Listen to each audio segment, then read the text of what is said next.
Hello दोस्तों, स्वागत है एक बार फिर से आपका हमारे चैनल भक्ति भरा ज्ञान में। दोस्तों, आप मेरे इस चैनल को सब्सक्राइब कीजिए, अपने दोस्तों रिश्तेदारों के साथ शेयर कीजिए, उनसे भी मेरे चैनल को सब्सक्राइब कराकर मेरा मनोबल बढ़ाएं और मेरे इस चैनल को आगे बढ़ाने में हमारा योगदान दें।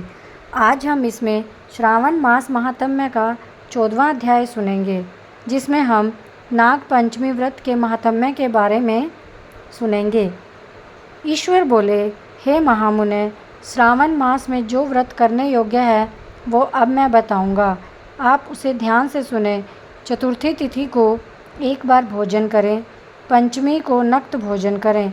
स्वर्ण, चांदी, काष्ठ, मिट्टी का 5 फनों वाला सुंदर नाग बनाकर पंचमी के दिन उस नाग की भक्तिपूर्वक पूजा करें।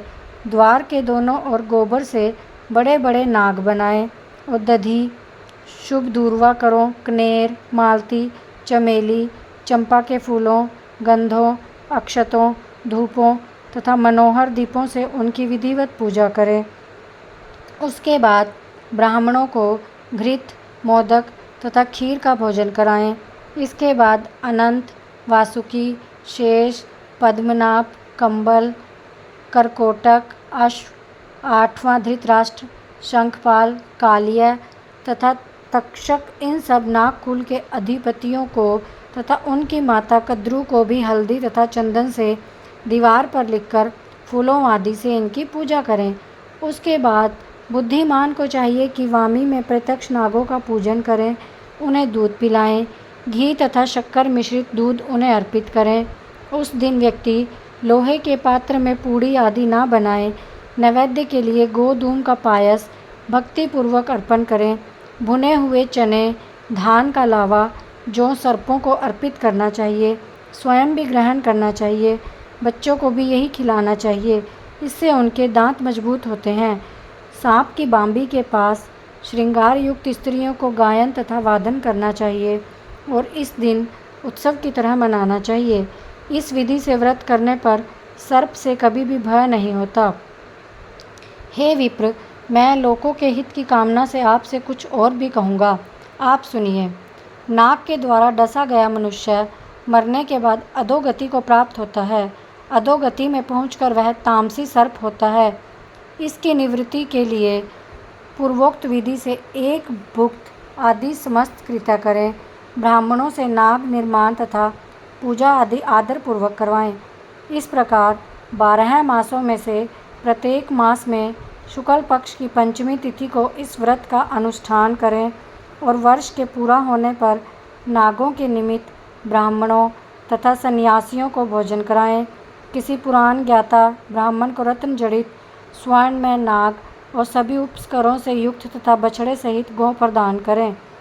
दान के समय सर्वव्यापी, सर्वगामी, सब कुछ प्रदान करने वाले अनंत नारायण का स्मरण करते हुए यह कहना चाहिए, हे गोविंद, मेरे कुल में अगर कोई व्यक्ति सर्पदंश से अधोगति को प्राप्त हुए हैं, वे मेरे द्वारा किए गए व्रत तथा दान से मुक्त हो जाएं। ऐसा उच्चारण करके अक्षत युक्त तथा श्वेत चंदन मिश्रित वासुदेव के समक्ष भक्तिपूर्वक जल में छोड़ दें। इस विधि से व्रत करने पर उसके कुल में जो सभी शर्प के काटने से भविष्य में मृत्यु को प्राप्त होंगे या पूर्व में मर चुके हैं, वे सब स्वर्ग गति प्राप्त करेंगे। हे कुलनंदन, इस विधि से व्रत करने वाला अपने सभी वंशजों का उद्धार करके अप्सराओं के द्वारा सेवित होता हुआ शिव का सानिध्य पाता है। यही इस व्रत का संपूर्ण फल प्राप्त करता है।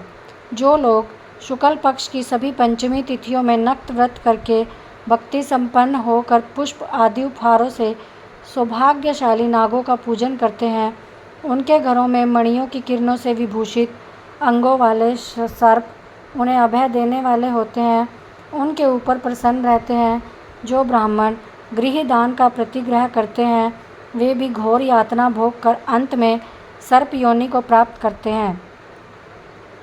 जो कोई भी मनुष्य नाग हत्या के कारण इस लोक में मृत संतानों वाले तथा पुत्रहीन होते हैं, जो कोई मनुष्य स्त्रियों के प्रति कार्पण्य के कारण सर्प योनि में जाते हैं, कुछ लोग धरोहर रख कर उसे स्वयं ग्रहण कर लेते हैं अथवा मिथ्या भाषण के कारण सर्प होते हैं अथवा अन्य कारणों से जो भी सर्प योनि में जाते हैं, उन सभी के प्रायश्चित के लिए यह उत्तम उपाय कहा गया है।